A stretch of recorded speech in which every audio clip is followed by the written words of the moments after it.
Shalom Ouvracha, bonjour à tous et à toutes. La question traitée aujourd'hui, mon père monte à la Torah, dois-je me lever? Alors comme introduction, on va essayer de comprendre d'où vient l'obligation de se lever devant ses parents. La Gemara dans Kiddushin, page 30, raconte que Rav Yosef, quand il voyait sa mère venir à sa rencontre, il se levait et s'exprimait en disant « Je me lève devant la Shrina, devant la présence divine ». Le Shulchan Aruch, dans chapitre 240, il écrit l'obligation de se lever devant ses parents, comme on l'a rapporté donc de cette Gemara. Déjà, il faut comprendre qu'il y a deux choses. Il y a ce qu'on appelle le respect, respecter quelqu'un, honorer, mais il y a ce qu'on appelle craindre, la crainte, avoir la crainte de quelqu'un. Les parents, la Torah nous a donné l'obligation de les craindre, puisque, selon la Torah, il faut absolument aller au-delà du respect, arriver donc à une crainte. C'est la raison pour laquelle on a constamment l'obligation de se lever devant ses parents.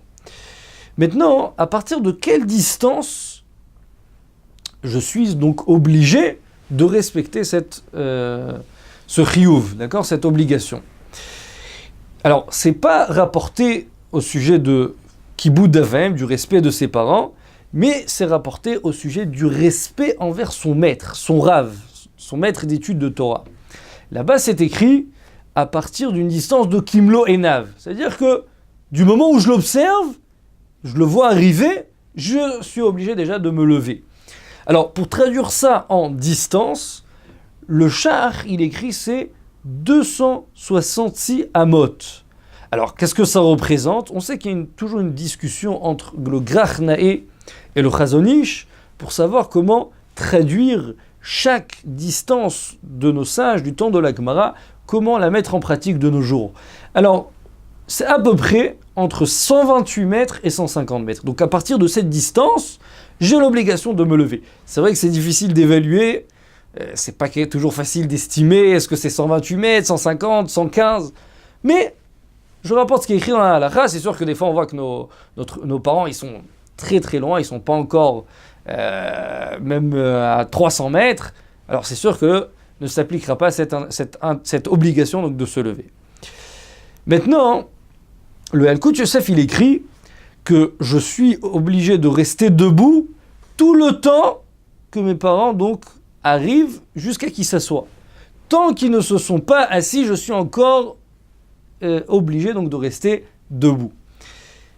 Ça, c'est par rapport donc à l'obligation de se lever. Maintenant, qu'est-ce qu'il en est par rapport à la Torah? Donc, mon père monte à la Torah. Alors, la même chose, est-ce que je dois me lever? Le Shibolel Eket, il écrit qu'il faut se lever seulement le temps de la bracha, le temps de la bénédiction. Le reste du temps, ça veut dire qu'après, il va donc rester tout le moment de la lecture de la Torah, je peux me rasseoir. Pour quelle raison? Puisque ce n'est pas honorable que moi je suis debout alors que tout le tzibour, toute l'assemblée, ils sont assis.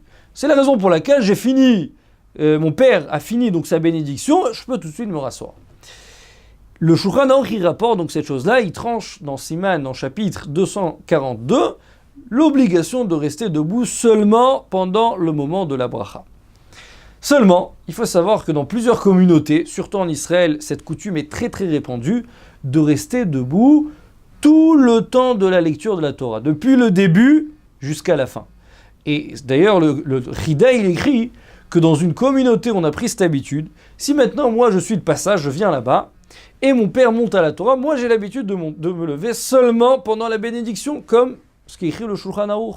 Alors le Chida, il écrit que puisque dans cette communauté, il faut se lever tout le temps de la lecture, si moi, je n'applique pas cette chose-là, alors ça serait considéré comme un mépris envers mon père. Parce que toute l'assemblée, ils vont voir, mais pourquoi cet enfant, il se lève seulement à la bénédiction? Nous, on a l'habitude de se lever pendant toute la lecture. Donc, il faudra respecter aussi, dans cet endroit-là, toute la lecture. Alors, pour conclure, mon père monte à la Torah, dois-je me lever? Bien entendu, c'est obligatoire, comme on l'a expliqué. Seulement, ça va dépendre des coutumes. Il y a dans certains endroits, il faut se lever seulement le moment de la lecture, c'est tout le moment de la lecture, et il y a d'autres endroits seulement pendant la bénédiction. À très bientôt.